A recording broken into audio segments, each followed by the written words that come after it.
goodness. Well, Victoria is our CBS Royal contributor. So she's here to talk all things regal and fabulous, especially the wedding that's coming up. How many days? 97? Yes, I believe we're 97 days out, so there's a lot of planning going on, a lot of activity in Buckingham Palace right now. Okay, so what do they still have on the list? What's got to be taken care of for this wedding to happen? Well, the Lord Chamberlain is the Queen's most senior official, and it's his job to plan this wedding with military precision so that nothing can go wrong. So far we know it's at Westminster Abbey, we know that it's at 11 a.m., that Kate's arriving by car, and we know who's officiating the wedding. There's also 2 receptions. Who's officiating the wedding? Well, we have the Dean of Westminster. There's going to be 3 levels of the church hierarchy included. The Dean of Westminster, because it is his church, being Westminster Abbey. The Archbishop of Canterbury is the ecclesiastical head of the Church of England, so he will have the important job of actually marrying William and Kate. And then the Bishop of London, who was a very dear friend of Princess Diana, he is going to give the address, which here would be known as the sermon. So that's sort of those technical points that have been done. We still have guests, rings, cakes, musical entertainment. I mean, there's all sorts of things that have still got to be decided. Where's the reception going to be? At Buckingham Palace. The first one, they're going to have 2 receptions. That's where mine's going to be too. Be nice, wouldn't it? Would be nice. So the first one will be hosted by the Queen, and it'll be the more formal of the 2 affairs. So some of the guests from the Abbey will come, foreign dignitaries, all the VIPs and hoi polloi. And then in the evening, Prince Charles is going to have a more personal, more private reception. It'd be dinner and dancing, and that'll be for close friends and family. Both at Buckingham Palace? Yes, both at Buckingham Palace. I tell ya, these royals and their palace. So, what are some things that how many people do you think are actually planning this wedding? Because your average couple either plans it on their own or they might hire someone if they're lucky. There's going to be an entire household, and when I say household, I mean the royal household. So there are a lot of levels all the way down. William and Kate are definitely at the helm of this enormous ship. They are making their own decisions. William is not the direct heir to the throne, which means there's a little more loosey-goosey room for things to not be quite so strict in terms of protocol. As I mentioned before, the Lord Chamberlain, as the Queen's most senior official, it's his job to oversee the entire event. So nothing would be finalised without going through his office. So do you really think, though, that Kate is really planning this wedding, or do you think it's kind of out of her hands? No, it's definitely not out of her hands, because at the end of the day, we do have a bride and groom here. Yes, they happen to be a very important bride and groom, but it's a young couple in love wanting to have a special day that it just so happens they have to share with the entire planet. So Kate does have some say, William has some say, and we've already seen indications of that in terms of the fact that they've said they only want 2,000 people at the wedding. I know 2,000 sounds like a lot, but at the Queen's coronation, Westminster Abbey seated 8,000. So it could get so much larger. So they are trying to keep it smaller. They are trying to be cost effective. So yes, they're definitely making the key decisions. Oh my gosh. So, I mean, I guess that does maybe make sense, because I'm assuming they'd have to invite all the heads of state from around the world? They don't actually have to invite all the heads of state simply because William is not the direct heir to the throne. If he was the next King of England, then yes, they would have to make sure that they didn't offend anybody. But with him being sort of the second in line, things can be a lot more relaxed. So they may have royal family representatives from Spain, Norway, Greece that are friends as well. They may have a few heads of state, but for example, Nancy Reagan went to Diana's wedding because had Ronald Reagan gone, the security implications would have been enormous. Hillary Clinton went to Diana's funeral. Again, had Bill Clinton gone, security would have been too much of a headache considering what the day already had in store. And so for this wedding, it's highly possible that Michelle Obama would go for the same reasons. The First Lady's there to represent the country. Oh, that's fantastic. Now, do you think there are going to be any surprises planned that you've heard of?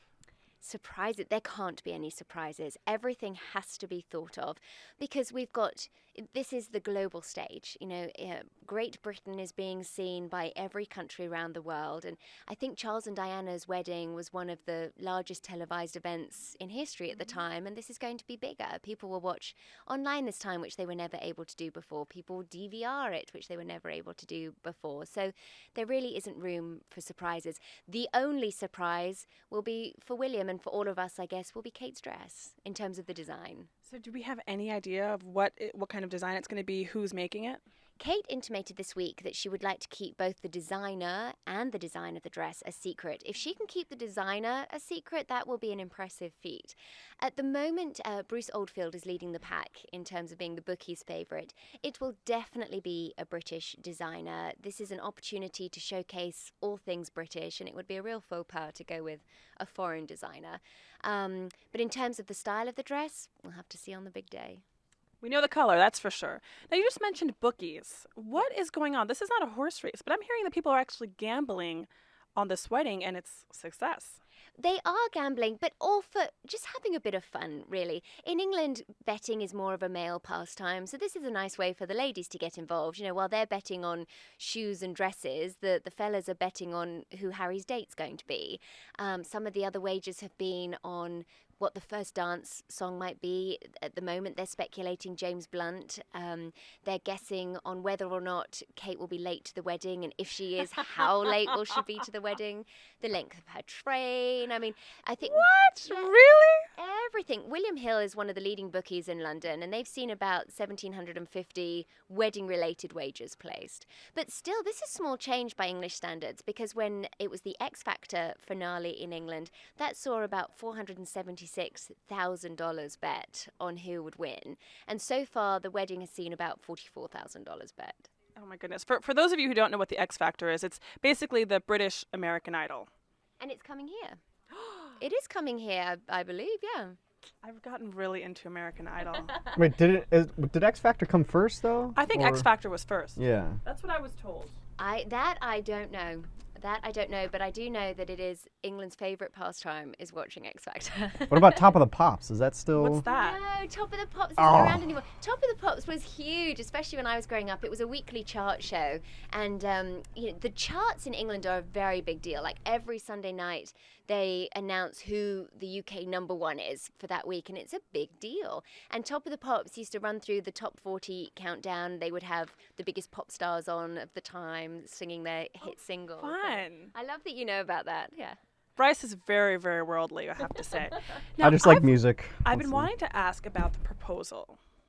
I know that William apparently mentioned to Kate that he had plans to propose to her in Africa somewhere on vacation. Is that true? He did propose to her in Kenya. She didn't know it was coming. No bride wants to know that their groom's about to propose. It certainly will have been talked about in royal circles because it's not easy to get a date on the royal calendar. And this year, not only do we have this wedding, it is Prince Philip's 90th birthday, so they didn't want to steal his limelight. Zara Phillips, who's Princess Anne's daughter, is getting married. They've not announced the date of that yet. We've got the Queen's 85th birthday. So there's a lot of events that can't be overshadowed. And then this is moving into early next year. We have not only the Olympics, but the Queen's Diamond Jubilee. So England has a lot going on right now. What's the Diamond Jubilee? This is the Queen. It sounds so much better when you say it. Thank you. Well, the Queen was crowned in 1952, so this will be 60 years on the throne. Oh, wow. That's impressive, right? It is. Kudos to the Queen. Now, I have to ask, because everyone now who's getting married has a website where they have the story of how they met, how you can... Really? You're a Yeah, Bryce. Where have you been? I haven't been married, so... Well, I'm telling you, all my friends have websites. I'm assuming that I don't think that Prince William and Kate are going to have a website. Well, they've probably got the best website really in the world in terms of information because there's the Buckingham Palace website. So that will be keeping everyone up to date. The royal family recently joined Twitter. I'm not sure that the Queen is tweeting herself, but Told you. But a lot of the royal announcements that have been made related to the wedding have been announced on Twitter first. So they're slowly but surely joining the rest of the world in terms of technology. Bryce is cheering because he earlier was telling me that the Queen had a Facebook page.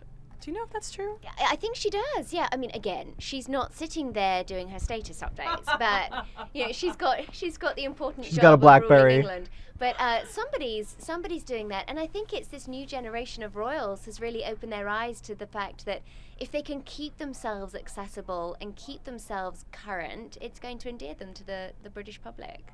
Why do you think the public and the global public is so obsessed with this wedding? Well, Diana was a huge part of that. Obviously, she's been dead for a long time now. She died in 1997. But she was so popular, and William has grown into an extraordinary young man, and he's her legacy, really. And I think everybody really, really is rooting for this couple. It seems genuine. They've been together a long time.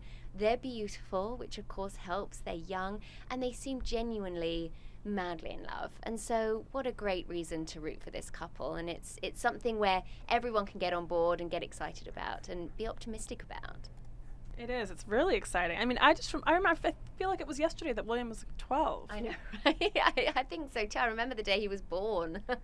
Really? Yeah. I had a bet picture of aged myself. No, you didn't. I had a picture of him up on my wall, I think.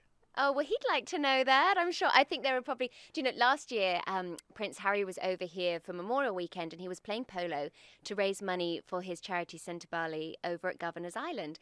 And so we thought it was a free day out, and we packed our picnic and went off to watch him play polo.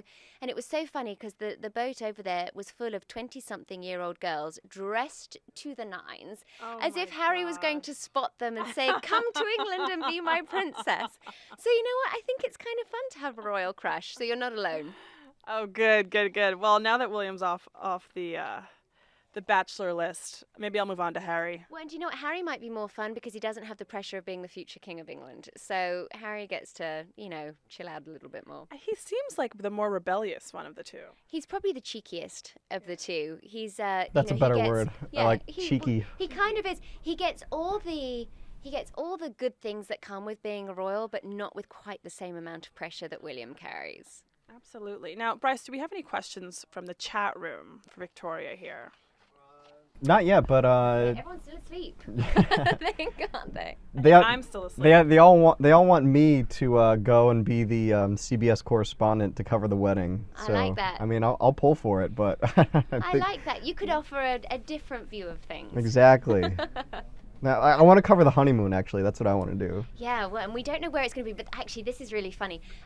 Talking about all the betting stuff, everyone has been wagering around $5 on the various bets, so not betting to make a lot of money. But on January 10th, someone came in and put down $8,000 on the honeymoon being in Kenya, and that was really fishy. That looked like inside information, because no one's going to bet that amount of money for a laugh. You know. That's insane. Do you think they would do Kenya because it was where he proposed? I think, I mean, for that reason it seems unlikely, but at the same time, they have a lot of privacy in Kenya. They've got good friends there. They were able to be there when he proposed with nobody knowing, and they were able to keep that a secret for almost a month when they got back. Do you know what kind of proposal it was? That's the question I really want to know. There's nothing like a good proposal. I know, and that's something that we can speculate for the next 100 years, but we'll never really know what happened because it was a private, personal moment between the two of them that it's unlikely they'll talk about.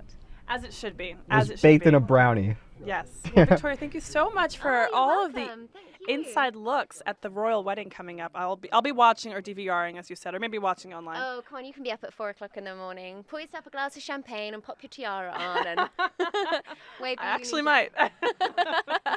Maybe you'll still be up from the night before. So Exactly, yeah, with there my you Red go. Bull, like Bryce. Well, thank you so much. Thank you. It's a pleasure to talk to you. Pleasure.